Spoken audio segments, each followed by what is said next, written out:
असा माणसाचा जन्म जावा.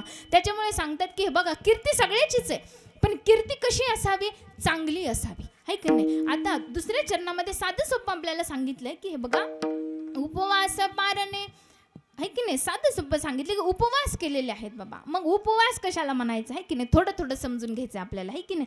आता कीर्तन ऐकता ऐकता जर मध्ये बाबा आपल्याला असं वाटलं की बाबा हे काय चाललेलं आहे, है की नाही, असं समजा बोर झालं थोडं, तर म्हणायचं ताई भजनच होऊन जाऊ दे, है की नाही. कारण कीर्तन कसं हसी खेळी असलेलं बरं असतं, है की नाही. नाही तर महाराज काय काय लोक इतके टेन्शनमध्ये बसत, इतके टेन्शनमध्ये की मला टेन्शन येतं कीर्तन कसं करू, है की नाही. तशी इथं आल्यापासून तुम्ही जरा मला प्रफुल्लित दिसता, है की नाही. त्यातलं ते सकाळचं कीर्तन आहे, त्याच्यामुळे तर काही विषयच नाही, है की नाही. त्याच्यामुळे सांगतात सगळ्यात जास्त मोठा आनंद घेणं परमार्थामध्ये महत्त्वाचं असतं, है की नाही. आनंद परमार्थात घेणं आणि प्रसन्न चित्त असणं महत्त्वाचं असतं, है की नाही. कारण आपल्याला किती जणाचं टेन्शन असो, कशाचं टेन्शन असो, कीर्तनात बसले की सगळं टेन्शन दूर सोडून द्यायचं असतं, है की नाही. कारण हे बघा आयुष्यामध्ये दुःख खूप आहेत, है की नाही. जन्माला आल्याच्या नंतर जन्माचं मूळ कारणच दुःख आहे, है की नाही. जन्माचं मूळ कारण काय आहे, दुःख आहे. तर सांगतात महाराज दुःखाचं मूळ कारण काय आहे, तर पाप आहे, है की नाही. मग पाप मुक्ती होण्यासाठी भगवंताचं नाम गरजेचं आहे. नाम संकीर्तन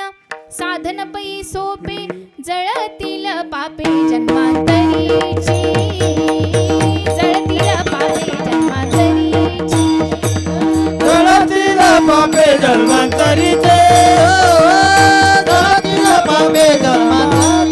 नाम संकीर्तन साधन पै सोपे, जळतील पापे जन्मांतरे, जळतील पापे जन्मांतरे. नाम संकीर्तन साधन पै सोपे, जळतील पापे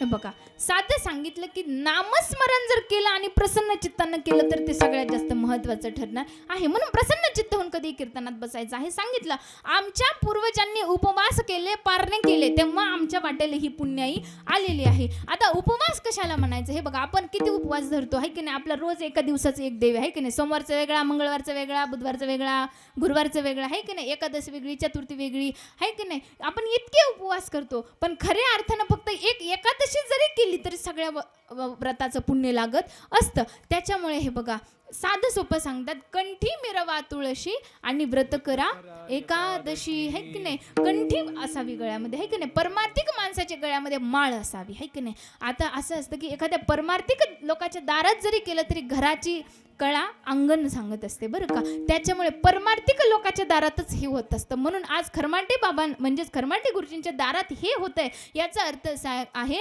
की भाग्यवंता घरी भजन पूजन, है की नाही. कारण हे भजन पूजन होण्याकरिता ते पुण्याई असणं खूप महत्त्वाचं असतं. म्हणून सांगतात आमच्या पूर्वजांना ते केलेलं आहे. आता पुढे सांगतात हे बघा उपवास पारणे धरिला दारवंट, आहे की नाही. इथं दार शब्द आलेला आहे बघा. दार शब्द खूप महत्त्वाचा आहे. एक छोटासा दृष्टांत सांगून तुम्हाला हे दारवंट शब्द नेमका अभंगामध्ये का आला हे मी तुम्हाला थोडक्यात सांगणार आहे बरं का. लक्ष देऊन ऐकायचं आहे.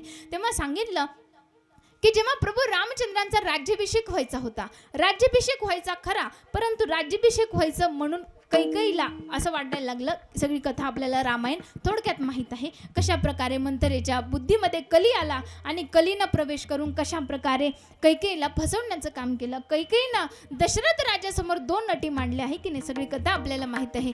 सांगितलं कैकेयीनं की हे बघा महाराज, तुम्हाला जर मला काही द्यायचं असेल, माझ्या या 2 अटी आहेत. कारण खूप पूर्वीचं वरदान एक राहिलेलं होतं. कैकेयीने सांगितलं होतं की वेळ आल्यावरती मी ती तुम्हाला मागणार आहे. हे कैकेयीनं मागायचं ठेवलेलं होतं. तेव्हा सांगितलं महाराजांना की माझ्या भरताला राज्य द्या आणि रामाला वनवास द्या. हे तुम्ही करत असाल तर बघा. तेव्हा दशरथ राजा म्हणले कैकेयी असं करू नको, तुझ्या पाया पडतो पण असं काही करू नको. पाया पडायची पत्नीच्या परंपरा कधीपासून आहे, हा रामापासून आहे बघा, है की नाही. तो आतापर्यंत काही ती परंपरा गेलेली दिसत नाही, है की नाही. हा महाराज पत्नीचं ऐकावं, है की नाही. पत्नीचं ऐकावं, शास्त्रही सांगतं पत्नीचं ऐकावं. पण काय ऐकावं, जे तुम्हाला चांगल्या वाटेवर घेऊन जाईल तेच पत्नीचं ऐकावं, है की नाही. नाही तर महाराज आजकालच्या पत्न्या काय केले, खतरनाक निघाल्या, है की नाही. हा महाराज बोलायचं कामच नाही, है की नाही. एक माणूस माझ्याकडे आला म्हणला ताई काही म्हणा, इतका पैसा आहे घरात, इतका पैसा आहे, पण समाधानच नाही. म्हटलं काय झालं, समाधानाला नेमकं झालं काय?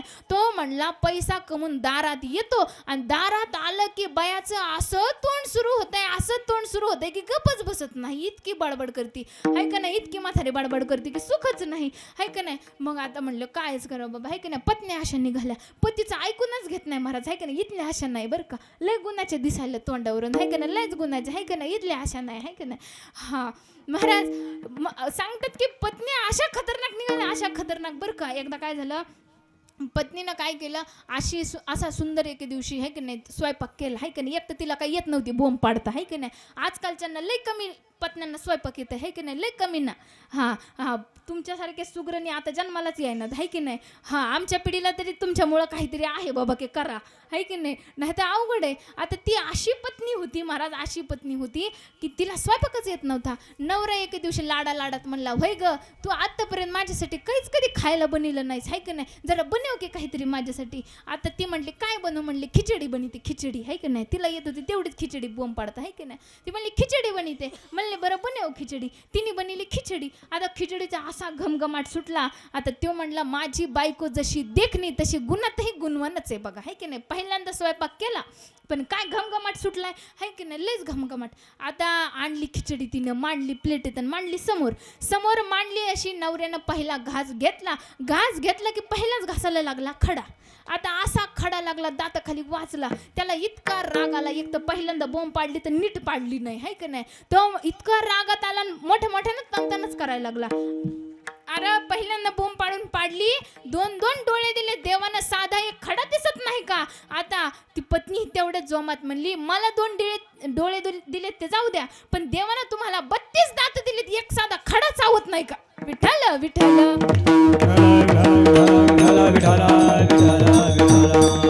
या अशा पत्न्या आजकालच्या आहे का नाही. इतकं अवघड झालंय महाराज आहे का नाही. पत्न्याचं ऐकणंच अवघड झालंय महाराज. एका ठिकाणी काय झालं, एका राज्यामध्ये एका राजाने काय केलं, सगळीकडे दवंडी दिली बरं का, दवंडी. आता पत्नी त्याची जी राणी होती राजाची, ती त्याला एक दिवशी म्हणली, हे बघा राजा, जगात असा कोणीच नाही जो पत्नीचं ऐकत नाही बरं का. राजा म्हणला असं होऊच शकत नाही, राज्यात एखादा अर्धा तरी असा निघत जो पत्नीचं ऐकतच नाही बरं का. ती म्हटली मग काय करा, दवंडी द्या सगळ्या राज्यामध्ये. कशाची, की दुसऱ्या दिवशी सगळ्या राज्यातल्या माणसांनी पुरुषांनी इथे जमायचं आणि जमून 2 त्यांनी ग्रुप केलेले होते बरं का. म्हणजे 2 अशा पाट्या लावलेल्या होत्या. इथं होतं पत्नीचं ऐकणारे, इथं होते न ऐकणारे बरं का. लक्ष देऊन ऐकायचं बरं का तुम्ही. इथं होते ऐकणारे, इथं होते न ऐकणारे. आता राजानं काय केलेलं होतं, येतानीच बाहेर ग्रंथ ठेवलेले होते, त्याची शपथ घ्यायची आणि आपल्याला वाटण त्या लाईनीत जाऊन उभा राहायचं. आता खोटं कोणी बोलायचं नाही हे ठरलेलं होतं. राजानं दवंडी दिली की दुसऱ्या दिवशी सगळ्या पुरुषांनी माझ्या राज्यात यायचं, जे पत्नीचं ऐकतात ते त्या लाईनमध्ये उभं राहायचं, जे नाही ऐकत त्यांनी या लाईनीत उभं राहायचं. आता दुसऱ्या दिवशी गर्दी झाली, खोटं कोणी बोलतच नव्हतं आहे की नाही.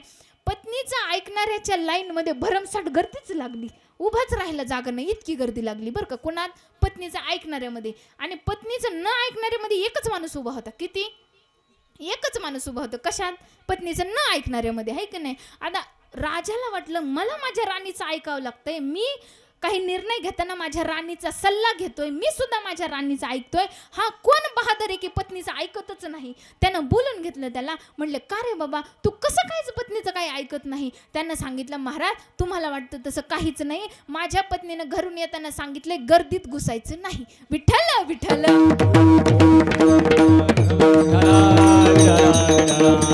की नाही. दृष्टांत सोडा भावार्थ घ्या आहे की नाही, कळायचं त्याला, बरोबर कळलेलं आहे हाय की नाही. आता महाराज असं आहे, कैकेयीला विनंती केली दशरथ राजांनी, पाया पडले पण ऐकलं काही नाही. आता ऐकलंच नाही म्हणलं आता नेमकं करायचं काय, नाहीच ऐकलं तिनं.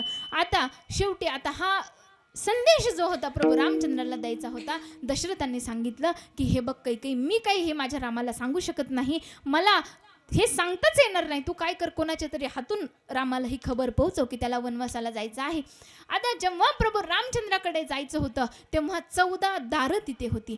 14 दारातून प्रवेश करावा लागायचा, तेव्हा प्रभू रामचंद्रापर्यंत पोहोचावं लागायचं. एवढा मोठा महल प्रभू रामचंद्राचा होता. आता हे 14 नेमके दारं काय आहेत आहे की नाही, अभंगा सोडायचा नाही बरं का, लक्ष देऊन ऐकायचं. अभंगाचा आपण या शब्दात विचार करतोय की दारवंड हा शब्द अभंगामध्ये का आला आहे की नाही, दार या शब्दाचा विचार करतोय आपण.